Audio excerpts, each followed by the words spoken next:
হঠাৎ প্রচন্ড একটা চাপ গলায় অনুভব করলাম, যেন কেউ আমার গলা টিপে ধরেছে। কি, কোথায় যাচ্ছ? এক্ষুনি বাড়ি ফিরে যাও, নইলে ঘোর বিপদ অপেক্ষা করছে তোমার জন্য। তড়িঘড়ি সোজা হয়ে বসলাম।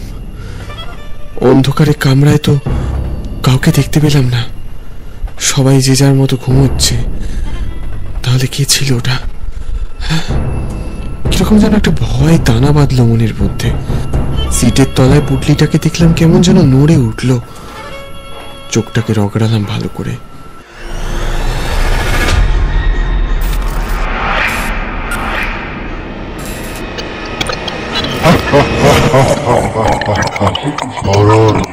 বাংলা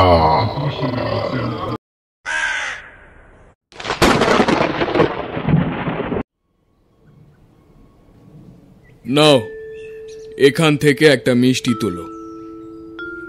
না মানে আবার এসবের কি দরকার ছিল? আরে তোলো তোলো, তোমরা আজকালকার দিনের ছেলেরা না সত্যি। তাহলে তুমি আমার মেয়েকে ভালোবাসো, তাই তো? হ্যাঁ মানে। আরে মানে মানে কি করছো? মেহুলি, এদিকে আয় তো। মেহুলির সাথে আমার প্রেমটা তাও আজ 5 বছরের। বেশ কিছুদিন ধরে বাড়িতে আমাদের কথাটা জানানো নিয়ে দোটানা চলছিল। অবশেষে মেহুলি জানিয়ে দিল, তারই ফলস্বরূপ আজ ওদের বাড়িতে আমার আসা। তা তুমি কি করো? না মানে ও জানে আমি আমি এখনো তেমন কিছু করে উঠতে পারিনি, স্ট্রাগল করছি। তবে আপনি আমাকে একটু সময় দিন, আমি আমি ঠিক কিছু না কিছু করে নেব। সময়? তা কত সময় নেবে? মেহুলির জন্য মাসে আমার কত টাকা ধরা থাকে তার কোনো আইডিয়া তোমার আছে? না মানে স্টেবল কিছু করার চেষ্টা করো, বুঝলে? আর বামন হয়ে চাঁদ ধরার স্বপ্ন দেখো না। আমার মেয়েকে বিয়ে করার কথা ভুলে যাও, বুঝলে? ওনার এমন কথায় আমার মাথায় বজ্রপাত হলো। হতভম্বের মতো চেয়ে থাকা ছাড়া আর কোনো কিছুই বলে উঠতে পারলাম না। মেহুলির চোখে তখন জলের ধারা। শোনো, তুমি এখন আসতে পারো। ভাই, তোর এক কাজ কর, তুই টাকা কামিয়ে না তুই ওর বাবাকে দেখিয়ে দে। তখন দেখবি নিজে হাতে মেয়েকে তোর হাতে তুলে দিচ্ছেন। অন্ধকার গলিতে ল্যাম্পপোস্টের তলায় দাঁড়িয়ে পুরনো পাড়ার পরিচিত সায়ন্তন কথাগুলো বলল। না রে, ওসব আমার ভাগ্যে নেই। ভালো একটা চাকরিও তো জোগাড় করতে পারলাম না। ভেবেছিলাম একটা ব্যবসা করব, কিন্তু প্রতিবারই পিছিয়ে গেছি শুধু টাকার কথা ভেবে। অত টাকা আমায় কে দেবে, কোত্থেকে পাবো? এরপর সায়ন্তন চুপ করে রইল বেশ কিছুক্ষণ। তারপর বলল, আমার পরিচিত একজনের একটা কাজ আছে, করবি? দেখ, তাতে তোর হাতেও কিছু আসবে, আমার হাতেও কিছু মাল করি আসবে। তারপর সেটা দিয়ে তুই নতুন একটা ব্যবসা শুরু করতে পারবি। মানে কাজটা কি? আরে তেমন কিছু না ভাই, এক পরিচিতর থেকে একটা ব্যাগ নিতে হবে তোকে, দিয়ে সেটাকে বারাণসী পৌঁছে দিতে হবে, এটুকুই। কিন্তু দেখ ভাই, উনি আমাকে বলেছেন চেনা কাউকে দিয়ে, যাকে ট্রাস্ট করা যায় তাকে দিয়ে কাজটা করতে। ভাই সত্যি কথা বলছি, আমি কিন্তু তোকে খুব ট্রাস্ট করি, সেই জন্য আমি তোকে বললাম। আর তাছাড়া তুই এত ভাবছিস কেন? শুধু তুই যাবি, ব্যাগটা দিবি, ব্যাস, সাথেই তুই টাকা পেয়ে যাবি। আচ্ছা। সায়ন্তনের কথা মতো সকাল সকাল বেরিয়ে পড়লাম। ঠিকানা খুঁজতে খুঁজতে শহরের এক প্রান্তে থাকা একটা 3 তলা বাড়ির সামনে এসে দাঁড়ালাম। বিশাল বড় চত্বর জুড়ে একটা পুরনো দিনের বাড়ি। ভিতরে সম্ভবত রেডিও কিংবা গ্রামাফোন চলছিল। কলিং বেল বাজাতেই ভিতর থেকে কেউ একজন বলে উঠলেন, কে? আমি। ওই সায়ন্তন আমায় পাঠিয়েছে। খুলছি, একটু দাঁড়ান। পাজামা পাঞ্জাবি পরা বয়স্ক জরাজীর্ণ কঙ্কালসার লোকটার উস্কো খুস্কো চুল, চোখের তলায় কালি, খুব ভীত আর সন্ত্রস্ত দেখাচ্ছে লোকটাকে। সায়ন্তন আপনার কাছে পাঠালো, ওই কি একটা ব্যাগ নাকি বারাণসীতে দিয়ে আসতে হবে, ওই ব্যাপারে। লোকটা কাঁপা কাঁপা হাতে দরজার পিছন থেকে একটা পুঁটলি বের করে আমার হাতে দিল। এই নাও, তুমি এই পুটলিটা নিয়ে বারাণসী চলে যাও। এই নাও, এই টিকিট আর এই কাগজখানা রাখো। এতে একটা বাঙালি হোটেলের ঠিকানা দেওয়া আছে, তুমি ওখানেই উঠবে, বুঝেছ? আর বলো নটবর বাবু পাঠিয়েছে, বুঝেছ? অদ্ভুত লাগলো লোকটার আচরণ আর এই পুটলিটাকে দেখে। মনে সন্দেহ জাগলেও বিশেষ কিছু বলতে পারলাম না। সবকিছু কেমন তাড়াহুড়োর মধ্যে হয়ে গেল। ট্রেনে উঠে পড়েছি, তাও ঘন্টাখানেক হচ্ছে। মাঝরাতে ট্রেন ঝমঝম শব্দ করে প্রবল বেগে গিয়ে চলল বারাণসীর পথে। অন্ধকার কামরায় চোখে ঘুম জড়িয়ে এলো। হঠাৎ প্রচন্ড একটা চাপ গলায় অনুভব করলাম, যেন কেউ আমার গলা টিপে ধরেছে। কি, কোথায় যাচ্ছ? এক্ষুনি বাড়ি ফিরে যাও, নইলে ঘোর বিপদ অপেক্ষা করছে তোমার জন্য। তড়িঘড়ি সোজা হয়ে বসলাম। অন্ধকারে কামরায় তো কাউকে দেখতে পেলাম না, সবাই যে যার মতো ঘুমোচ্ছে। তাহলে কে ছিল ওটা? কিরকম যেন একটা ভয় দানা বাঁধলো মনের মধ্যে। সিটের তলায় পুটলিটাকে দেখলাম কেমন যেন নড়ে উঠল। চোখটাকে রগড়ালাম ভালো করে। না, ভুল তো দেখছি না। কাঁপা কাঁপা হাতে পুটলিটাকে তুলে ধরে কি আছে দেখতে যাবো, এমন সময় আবার আকাশে অন্ধকার হয়ে উঠেছে। আলোর রহস্যময়ী সহদরার মতোই অন্ধকার। ফাল্গুন আকাশে অন্ধকার নিবিড় হয়ে উঠেছে। এমন ভাবে কে কবিতা পাঠ করছে? গায়ে কাঁটা দিয়ে উঠল। মনে হলো জানলার সামনে কেউ বসে রয়েছে। জ্যোৎস্নার নিটোলা আলো এসে পড়েছে ওর গায়ে। তবু মুখটা অস্পষ্ট। এই কণ্ঠস্বর যে আমার বড় চেনা। এসব ভাবতে ভাবতে কখন যে ঘুমিয়ে পড়েছি। এরপর যখন ট্রেন বারাণসীতে এসে থামল, তখন প্রায় দুপুরবেলা। ভর দুপুরবেলা রোদের ঝলকে পুড়তে পুড়তে অবশেষে সঠিক ঠিকানায় এসে পৌঁছলাম। ঘাটের থেকে খানিকটা দূরে একটা বাঙালি হোটেল। দেওয়ালে লোনা ধরা, কড়িবর্গার ছাদ। বহু পুরনো গড়নের একটা হোটেল। রিসেপশনে উপস্থিত থাকা বয়স্ক ভদ্রলোকের সাথে কথা বলে বুঝলাম 203 নম্বর ঘরটা দোতলার কোণের দিকের। সিঁড়ি দিয়ে উঠে দরজার সামনে এসে দু একবার টোকা দিলাম।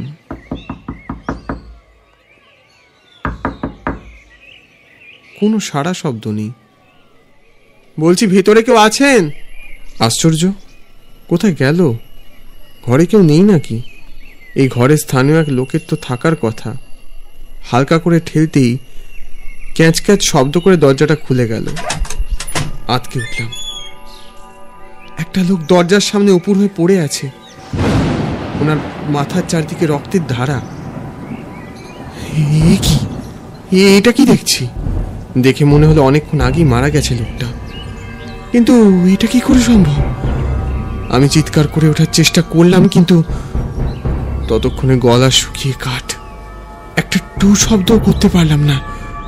আর ঠিক সেই সময় কানের পাশে আবার শুনতে পেলাম, এই ঘুম চেয়েছিলে বুঝি? রক্ত ফেরা মাখা মুখে মোড়কের ইঁদুরের মতো ঘাড় খুঁজি, আধার খুঁজির বুকে ঘুমায় এবার। কোনোদিন জাগিবে না আর। বাঁচতে চাইলে পালাও, পালিয়ে যাও। পালিয়ে যাও এখান থেকে। কিন্তু না, কানের পাশ থেকে ফের বলে উঠল কেউ, ওটাকে ওখানে ফেলো না, ফেলো না ওটাকে, সাথে নিয়ে চলো, নিয়ে চলো সাথে। এরপর চুপি সারে সিঁড়ি দিয়ে নেমে এলাম। সায়ন্তনকে ফোন করার চেষ্টা করলাম, কিন্তু প্রতিবার বিফল হয়েছি। এ কোন বিপদে জড়িয়ে পড়লাম আমি? তৎক্ষণাৎ কাউকে কিচ্ছু না বলে হোটেলের বাইরে বেরিয়ে এলাম। ততক্ষণে আকাশের কোলে সাঁঝের ছোঁয়া লেগেছে। কাঁসর, ঘণ্টা, ধূপ ধুনোর গন্ধে চারদিক ম ম করছে। ঘাটের সামনে এসে দাঁড়ালাম। অগুন্তি লোকজনের ভিড়ের মাঝেও আমার যেন ভীষণ ভয় করলো, ভীষণ একা মনে হলো। পুটলিটাকে যে ফেলে দেবো কোথাও, সে সাহস হলো না। এক পা দুপা করে নেমে ঘাটের এক কোনায় গিয়ে বসলাম। রাশি রাশি বোঝাই করা কাঠ, সেই চিতার আগুনে জ্বলছে সব দেহগুলো। ধোঁয়ার কুণ্ডলিতে আকাশ ছেয়ে যাচ্ছে। পুটলিটার দিকে তাকালাম, কি এমন আছে এটার মধ্যে? ভারী কৌতূহল হলো। এই যে মহাশয়, এই যে বারাণসীতে এসে কেমন লাগছে? পাশে কাউকে যেন অনুভব করলাম। ঘাড় ফেরাতেই দেখলাম অতি পরিচিত একটা মুখ। পরনে সাদা পাঞ্জাবি, মাথায় এলোমেলো চুল। আরে, এ তো রাহুল, যার প্রতিটা কাজের গুণমুগ্ধ দর্শক আমি, যার হাস্যরস, নাটক, কবিতা সব কিছুই আমার বড় প্রিয়। আরে রাহুল, তুমি এখানে? জানো আমি তোমার কাজের কত বড় ভক্ত। আমি যে কি তোমায় দেখে বলবো, আমি না ভাষা হারিয়ে ফেলছি। কি যে বলছো তুমি? সত্যি বলছি, বিশ্বাস করো, একটুও বানিয়ে বলছি না। গুণী মানুষরা এরকম ভনিতা একটু আধটু করে, আমি জানি। আমি সুজীব। তুমি কি এখানে ঘুরতে এসছো? হ্যাঁ, বলতেই পারো, আবার নাও বলতে পারো। ওর বলা কথাগুলোর মানে আমার কাছে ঠিক স্পষ্ট হলো না। তারপর আমার দিকে শূন্য দৃষ্টি নিয়ে তাকিয়ে বলল, তোমার জীবনে অনেক কষ্ট, তাই না? ওর ওই কথা শুনে আমার বুকটা ফেটে যেন চৌচির হয়ে গেল। ও কি করে জানলো আমার মনের কথা? এভাবে আমায় কেউ কোনোদিন জিজ্ঞেস করেনি, জানো। মাঝে মাঝে মনে হয় এই জীবনটাকে নিয়ে আমি কি করছি। একটা আনসাকসেসফুল বেকার ছেলে হয়ে বেঁচে থাকার যে কি জ্বালা, সেটা হাড়ে হাড়ে বুঝতে পারছি। সব স্বপ্নগুলো যেন আমার চোখের সামনে অন্ধকারে তলিয়ে যাচ্ছে। আমি চেয়েও সেগুলোকে ধরতে পারছি না। ওই যে দূরে চিতাগুলোকে দেখছো, আগুনে পুড়ে ছাই হয়ে যাচ্ছে যে শরীরগুলো, ওই মানুষগুলো কিন্তু স্বপ্ন দেখেছিল। বলতে পারো ওদের কজনের স্বপ্ন সত্যি হয়েছে? না, জানি না। আমার তো মনে হয় জীবনে টাকা না থাকলে স্বপ্ন দেখাই উচিত নয়। তাহলে যে মানুষগুলোকে এখানে নিয়ে আসা হচ্ছে তাদের পকেটে অনেক টাকা আছে, তাই না? টাকাগুলো নিয়ে স্বর্গে যাবে ওরা, কি তাই তো? না, হঠাৎ মাথার মধ্যে কি যেন হলো। এক লহমায় মনে হলো যে টাকার লোভে আমি এত দূর ছুটে এসেছি তা সম্পূর্ণ মূল্যহীন। দেখো, অর্থের মোহে জড়িয়ে কি লাভ যখন তোমার খালি হাতেই ফিরতে হবে? রাহুল, আমি বুঝতে পেরেছি, আমি উপলব্ধি করেছি যে জীবনে টাকার ভূমিকা থাকলেও তা জীবনের সব নয়। যাই হোক, তোমায় একটা কথা বলি, আমি কিন্তু রাহুল নই। মানে? ঘাড় ঘুরিয়ে পাশে তাকাতেই দেখলাম আমার আশপাশে রাহুল নেই। রাহুল, রাহুল, রাহুল, কোথায় গেলে? আশ্চর্য, এসব কি হচ্ছে আমার সাথে? কয়েক পা এগোতেই দেখতে পেলাম একটা পায়ের ছাপ। মন্ত্রমুগ্ধের মতো ওই ছাপ অনুসরণ করে এগিয়ে চললাম। যখন আমার হুঁশ ফিরল, সেই পায়ের ছাপ আর নেই। তখন আমি এসে দাঁড়িয়েছি নির্জন নদীর এক কিনারায়। সহসা প্রবল বেগে ঝড় উঠল, উত্তাল জলরাশি। প্রচন্ড হাওয়ার দাপটে কোত্থেকে যেন একটা কাগজ এসে আমার পায়ে এসে পড়ল। তারপর আবার কানের পাশে সেই স্বর, কাল রাতে ফাল্গুনের রাতের আধারে যখন গিয়েছে ডুবে পঞ্চমীর চাঁদ, মরিবার হলো তার স্বাদ। হাত ফসকে পুটলিটাও পড়ে গেল মাটিতে। ওটা তুলতে গেলাম, অকস্মাৎ মাটি থেকে উঠে এলো একটা হাত, পচা গলা, রক্ত মাখা। বাঁচাও আমায়, বাঁচাও, ও আমায় মেরে ফেলছে, বাঁচাও আমায়। রাহুল, এটা রাহুলের গলার স্বর। রাহুল, রাহুল, কি হয়েছে তোমার? রাহুল! আমি ওর হাতটা চেপে ধরলাম। হিমশীতল ঠান্ডা একটা হাত। চমকে উঠে তৎক্ষণাৎ হাত ছাড়িয়ে নিলাম। ফোন বেজে উঠল। নটবর বাবুর ফোন। হ্যালো, ওই পুটলিটাকে এখনো তোমার কাছে রেখে দিয়েছো নাকি? ফেলে দাও ওটাকে, ওটাকে ফেলে দাও। ও আমার জীবনটাকে শেষ করেছে, তোমাকেও ছাড়বে না। ফেলে দাও ওটাকে, জলে ফেলে দাও।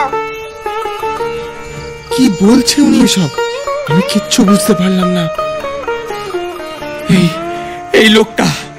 এই লোকটাকে তোমরা ছাড়বে না, ওকে ছাড়বে না তুমি। এই, এই, তুই এখনো কথা বলছিস? আমার হাতটাকে রীতিমতো খামচে ধরলো ওই হাতটা। এই, এই, ছাড় ওকে, ছাড় ওকে, ছেড়ে দে। আমার কষ্ট হচ্ছে, আমার কষ্ট হচ্ছে। তোকে আমি শেষ করে দেবো, ওকে আমি শেষ করে দেবো নটবর। মনে হলো এক খণ্ড যুদ্ধ চোখের সামনে চলছে। দেখলাম হাতটা ধীরে ধীরে আবার মাটিতে মিশে গেল, আর ওদিকে ফোনটাও কেটে গেল সাথে সাথে। আশ্চর্য! নদীর কিনার দিয়ে উদ্ভ্রান্তের মতো ছুটে চললাম ঝোড়ো হাওয়ার মধ্যে। কি হচ্ছে আমার সাথে আমি কিচ্ছু বুঝতে পারলাম না। একটা জরাজীর্ণ শরীর ভীষণ রকম আর্তনাদ করে চলেছে। মধ্যরাতের আকাশ জুড়ে একটা অদ্ভুত ভয়ার্ত শূন্যতা আমায় মুহুর্মুহু গ্রাস করলো।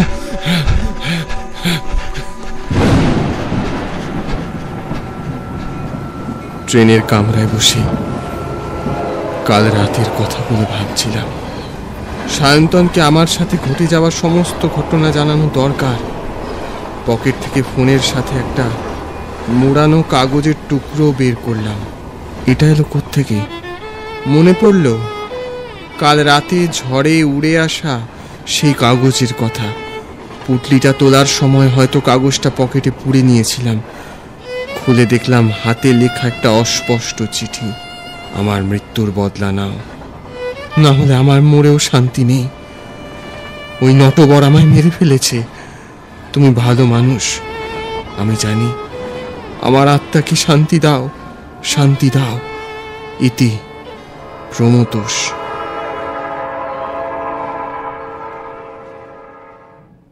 এরপর বহুদিন কেটে গেছে। আমি এখন একটা ছোটখাটো চাকরি করি। মেহুলের বাবাও আমাদের সম্পর্কটা মেনে নিয়েছেন। সময়ের স্রোতে সবকিছুই ঠিক হয়ে যায়, সেটা খুব ভালো করেই বুঝতে পেরেছি। তবে বারাণসীতে কাটানো সেই দিনে আমার সাথে যা যা ঘটেছে তা আদতে বাস্তবিক নাকি পুরোটাই ভ্রম, তা আমি এখনো বুঝিনি। তবে ওই নটবরকে আমি দায়িত্ব নিয়ে পুলিশের হাতে তুলে দিয়েছি। তার কারণ আমি খোঁজ নিয়ে জানতে পেরেছিলাম ওই বাড়ির এক সময়ের মালিক ছিল এক অল্প বয়সী ছেলে, প্রমতোষ। তার তিন কুলে নিজের বলতে কেউ ছিল না, আর নটবর ছিল ওই বাড়িরই ভাড়াটে। কিন্তু এক সময় নটবরই টাকার সম্পত্তির লোভে প্রমতোষকে খুন করে ওই বাড়ির মাটিতেই চাপা দিয়ে রাখে। তারপর টাকা দিয়ে পুরো বিষয়টাকে ধামা চাপা দিয়ে দেয়। প্রমতোষের প্রেতাত্মা নটবরকে অহরহ বিরক্ত করত। তাই নটবর ওই বাড়ির মাটিতে পুঁতে রাখা ওই প্রমতোষের হাড়গোড়গুলোকে কোনোভাবে বারাণসীর ঘাটে দাহ করতে চেয়েছিল, যাতে ওর আত্মার মুক্তি ঘটে। কিন্তু অত সহজে কি বাঁচা যায়? শহরের এক অনুষ্ঠানে অবশেষে একদিন রাহুলের সাথে দেখা হলো। ওকে সমস্ত ঘটনাটা জানালাম। ও অবাক হলো ভীষণ। তাই নাকি? এরকম হয়েছিল তোমার সাথে? কিন্তু আমি তো এমন কাউকে চিনি না। তুমি দেখো এই ছবিটা। এ কি? একে তো হুবহু আমার মতো দেখতে। শেষবার ওই বাড়িতে পুলিশের সাথে যখন গিয়েছিলাম তখন আমিও দেখে অবাক, তাই তো ছবিটা তুলে রেখেছি। এ তো ভারী অদ্ভুত ব্যাপার। শুনেছিলাম একই রকম দেখতে পৃথিবীতে একের অধিক মানুষ থাকে, আজ স্বচক্ষে দেখলাম। প্রমতোষ আর নটবরের ঘটনাটা শুনে রাহুল বলল, অর্থের মোহে জড়িয়ে কি লাভ যখন খালি হাতেই ফিরতে হবে? আমি অবাক হলাম শুধু, প্রমথোষ আর রাহুলের মধ্যে আজও এত মিল কি করে?